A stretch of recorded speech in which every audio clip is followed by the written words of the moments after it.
ආයිබෝවන් අද මම ඔයාලට කියලා දෙන්න යන්නේ අපේ ගෙවල් වල හැමදාම වගේ හැදෙන හැමෝම ආස කරන රසම රස පරිප්පු හොද්දක් හරිම ලේසියෙන් හදාගන්න විදිහ. මුලින්ම අපි පරිප්පු ටික හොඳට සෝදලා අරගෙන වතුර පෙරාගෙන අපි ඒකට ලූණු සුදු ලූණු අමු මිරිස් කරපිංච ටිකක් එකතු කරලා ඒකටම අපි මිරිස් කුඩු ටිකක් කහ කුඩු ටිකක් තුන පහ ටිකක් එකතු කරලා ඔය විදිහට අපි පරිප්පු ප්‍රමාණය අනුව කුළු බඩු ටික එකතු කරගෙන ඒකට අපි ලුණු සුවල්පයක් රස අනුව එකතු කරන් ඊට පස්සේ උළුහාල් ටිකක්කුයි කුරුඳු පොතු පොඩි කෑල්ලකුයි එකතු කරලා පරිප්පු ප්‍රමාණයට වතුර එකතු කරගන්නවා. ඔය විදිහට වතුර එකතු කරගෙන හොඳින් කලවම් කරගෙන අපි ලිපේ තියා ගන්නවා. මම තව වතුර චුට්ටක් එකතු කරගත්තා. වතුර ගොඩාක් එකතු කරගන්න නැහැ.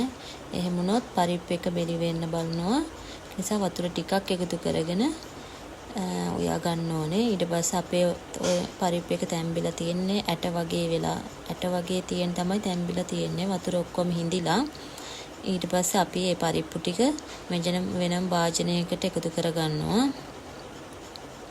අපි මේ පරිප්පු එක තෙල් දාගන්න නිසා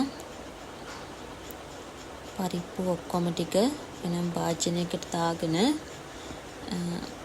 ඇතිලිය රත් වෙන්න දීලා ඒකට අපි පොල් තෙල් ටිකක් එකතු කරගන්නවා. පොල් තෙල් ටික රත් වීගෙන එනකොට අබ සුවල්පයකුයි උළුහල් සුවල්පයකුයි එකතු කරගන්නවා.